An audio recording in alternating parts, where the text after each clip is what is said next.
반갑습니다. 오늘도 좋은 날 하나님 주신 복된 날인 줄로 믿습니다. 오늘은 2024년 7월 10일 수요일입니다. 자, 오늘의 말씀, 오늘의 아침 묵상 사무엘상 21장이고요. 우리가 가진 성경은 445페이지입니다. 자, 오늘의 말씀 사무엘상 21장 출발합니다. 어제 다윗과 요나단이 자신의 앞길을 여호와께 온전히 맡겼다라고 말씀드렸죠, 그죠?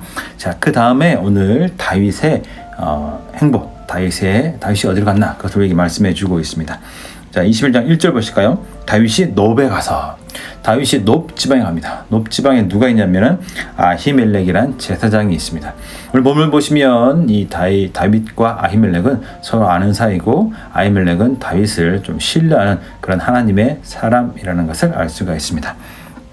자, 그렇다면 다윗은 이 놉 지방 아히멜렉을 왜 찾아갔을까요? 자, 첫 번째는 식량을 얻기 위해서입니다. 그렇죠? 3절 보시면 떡 5덩이나 무엇이나 있는 대로 내 손에 주소서 하니. 자, 근데 그 전에 다윗이 아히멜렉에게 뭐라고 얘기하냐면은, 아히멜렉이 막 다윗을 보고 깜짝 놀랐습니다. 막 떨었습니다. 왜냐하면 지금 사울과 다윗과 관계를 알고 있기 때문이죠. 그러니까 떨면서 왜 왔습니까? 라고 물었겠죠, 그죠? 자, 그러니까 다윗이 이야기합니다. 사울 왕의 비밀이 맺어옵니다. 이렇게 거짓말을 합니다, 그죠? 자, 근데 아히멜렉이 그 다윗의 거짓말을 몰랐을까? 몰랐을 리는 없습니다. 왜냐하면 그 뒤에 다윗과의 대화를 보면 다윗이 좀 어설프게 거짓말을 하거든요. 자, 근데 왜 아히멜렉이 다윗의 거짓말을 그냥 받아 주었을까요? 자, 그것은 7절 때문입니다. 7절 보실까요? 그날에 다윗의 신하 한 사람이 여호와 앞에 머물러 있었는데 그는 도액이라 이름하는 에돔 사람이요 사울의 목자장이었더라. 자, 도액, 바로 사울의 스파입니다. 사울은 전국에 이 중요한 곳에 자기의 스파이를 이미 다 숨겨놨습니다.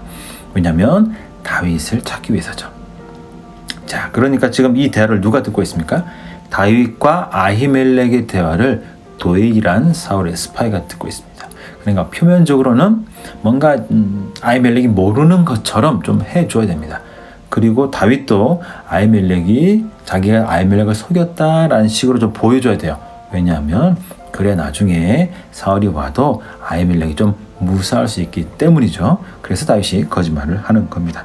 자, 어쨌든 다윗이 아히멜렉을 찾아온 첫 번째 이유는 식량을 얻기 위해서입니다. 두 번째는 무엇일까요?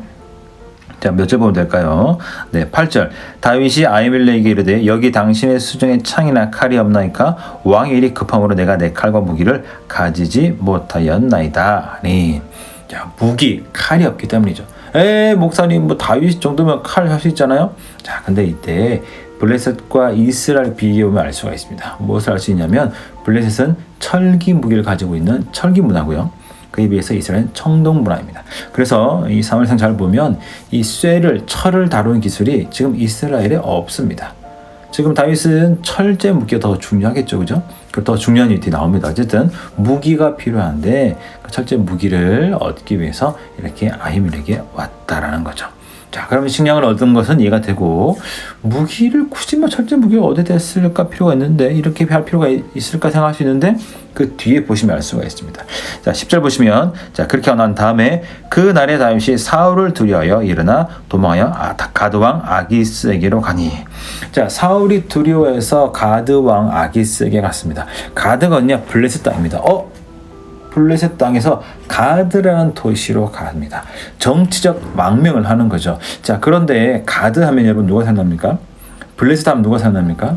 생각이 안 나신다고요? 나실 텐데요. 다윗 하면 생각나는 키 큰 사람 있죠. 바로 골리앗입니다. 골리앗이 블레셋 출신입니다. 어디 출신일까요? 블레셋 가드 출신입니다. 이 세상에. 그럼 왜 다윗이 블레셋 가드로 정치적 망명을 할까요? 자, 그러면 왜 다윗이 놉 지방에 들려서 굳이 그 골리앗 칼을 가져갔는지 우리 여기서 이해를 할 수가 있습니다. 그렇죠? 놉 지방은 다윗이 있었던 기브에서 블레셋 가드 지방으로 가는 길에 있는 도시가 아닙니다. 좀 멀리 돌아가야 됩니다. 그러니까 일부러 골리앗 칼을 가지고 간 거죠. 왜요? 정책 만명하기 위해서는 그 나라에서 이 사람이 왔을 때 뭔가 이익이 있어야 되죠. 귀한 정보가 있다든지 좋은 선물이 있다든지. 그런데 다윗은 가드의 정책 망명하면서 선물을 준비했는데 그것이 바로 골리앗의 칼이라는 것입니다.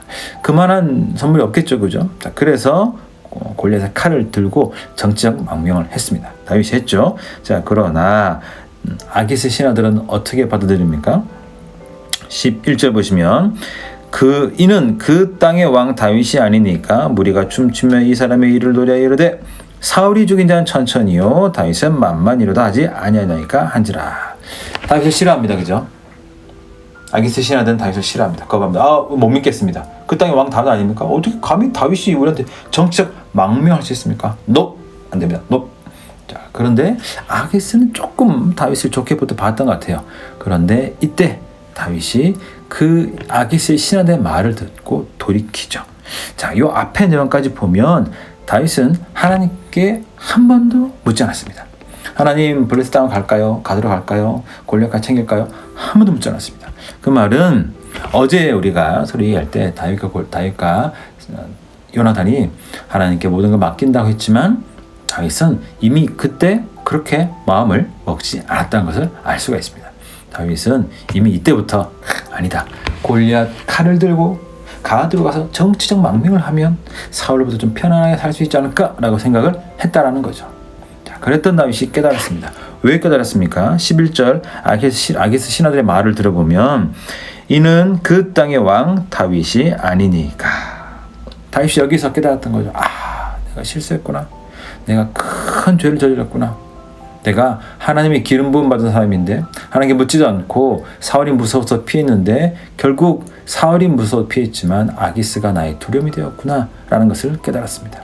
그래서 뛰어난 연기력을 발휘하죠. 그래서 미친 척을 하는데 그 연기에 아기스 왕이 속아 넘어갔습니다. 미친놈을 왜 나한테 데리고 왔느냐. 그래서 결국 다윗은 자기 땅으로 그 약속의 땅 이스라엘 땅으로 다시 돌아가게 됩니다. 자, 여러분 여기서 무엇을 깨달으셨을까요? 그렇죠.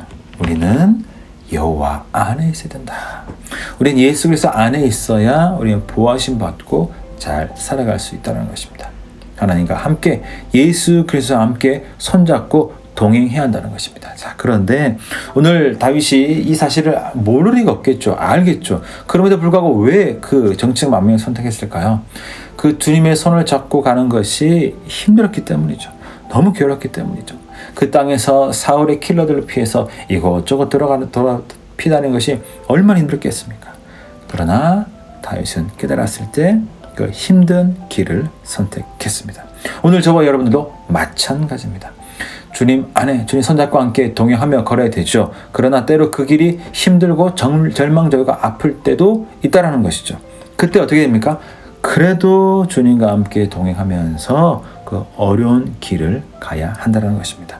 자, 이때 있었던 이 일을 가지고 다윗이 크게 깨달았죠. 그죠?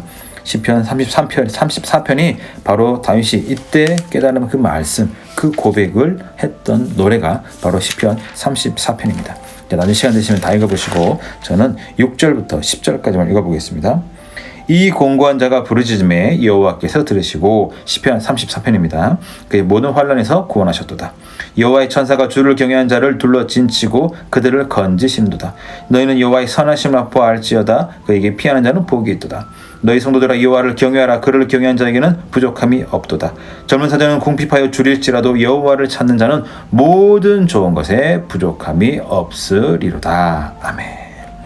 오늘 힘들고 절망적일지라도 주님 손을 잡는 것, 주님과 함께 동행하는 것이 힘들고 절망적일지라도 오늘 그 길을 걸어가시고 주님 손을 꼭 잡고 주님과 동행하며 주님과 함께 사는 저와 여러분 모두가 되시기를 간절히 축복합니다. 왜요? 그 길이 사는 길이고 그 길이 영생 또 만족, 기쁨을 결국은 누리는 길이 될 것이기 때문입니다.